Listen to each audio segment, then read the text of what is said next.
the truth that we seek for is beyond all feelings. However, in human experience, when we are looking for truth, relative or absolute truths, then we have to use this guidance system that we have, that if I feel bad, then whatever perspectives I'm holding on to, whatever beliefs I'm holding on to are not true. And whenever I'm feeling better or good, that's a feedback mechanism that I'm leaning more towards truth. I am finding truth. I'm in the process of finding truth more and more. And it's not so much about the facts, but more so about the vibration of love that we're reaching out to. And the more we reach out for these better, not pleasurable, but better vibrationally, energetically aligned feelings or thoughts, then what happens is that the human vessel gets more and more aligned with love, with unconditional, neutral love. So the path to neutrality is actually through positivity. And once we reach to the neutrality, then we don't need positivity because we are there. However, in human experience, when we are bound around with so many feelings and emotions, it's the whole system is kind of like biased either into positivity or negativity. So then it has to feel contrast. So that's why in majority of the cases in human, you can say at this stage, is more leaning towards negativity. That's why we put ourselves into positive states, positive feelings, reaching out for better beliefs and thoughts. And then when we neutralize this whole system into positivity, then we reach to the neutrality. That's why I said like the path to neutrality is extreme, because when it's leaning towards this side, it's like you take the pendulum to this side and then it comes back to neutrality. And through neutrality, then we can find the absolute truth. So this is why we actually reach out for positive thoughts, because they actually align us to truth more and more. Not to say that they are absolute truth, because ultimately it's not about any feeling. However, when we're going on this spiritual journey, then before absolute truth, there are vibrations of truths, of love and light, that is if we want to reach that awareness, love and light, then we have to purify more and more the negativity into positivity. And the paradox of that is that we have to also then embrace this negativity or to transmute into positivity and then into neutrality. So it's kind of like an exploration of where you're at in your journey.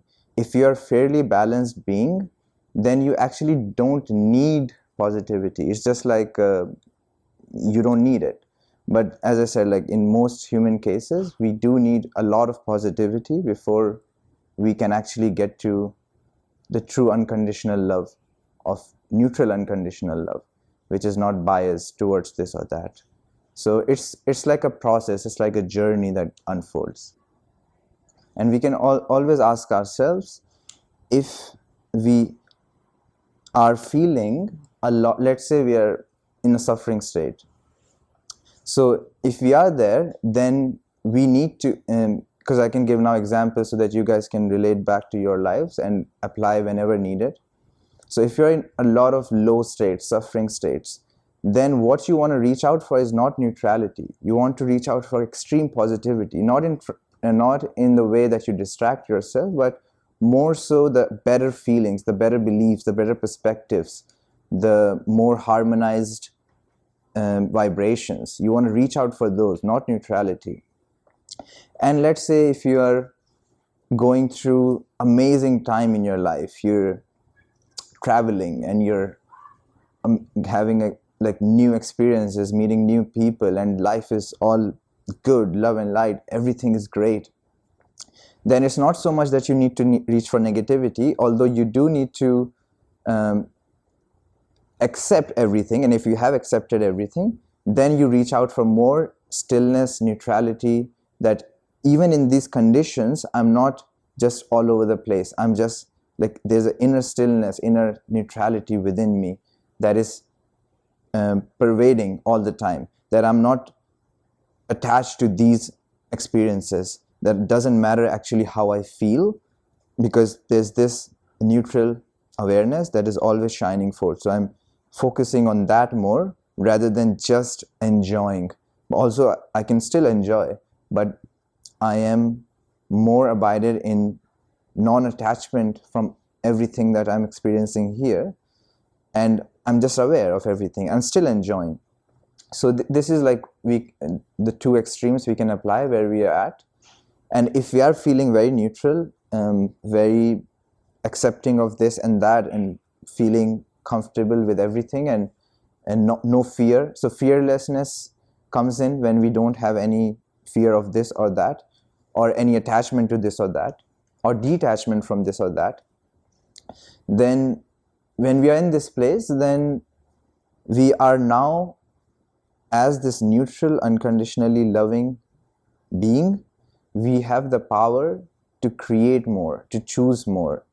And now we can create from this state more and more heavenly things, sacred. See, everything is sacred, but more so the things that we actually prefer. Now it becomes more and more like a choice, because I can now create something that is of not just pleasurable, but more so an expression of truth. For example, unity, harmony, and then not giving in this, taking the example of planet Earth, not creating something that is based off manipulation or power over other structures, but more so harmonized, neutralized, unity-based, a word that works for all people. These kind of things we start to create from this place, because it's not now about non-acceptance of this or that, but now it's powerful actually that we can choose this more harmonized way of being. But we can only do so once we have gone through this journey from this, and also from this to this place. But we can't just jump to neutrality just like that, because it takes a lot of work for a balanced entity to experience this and this and come from this awareness, stillness place.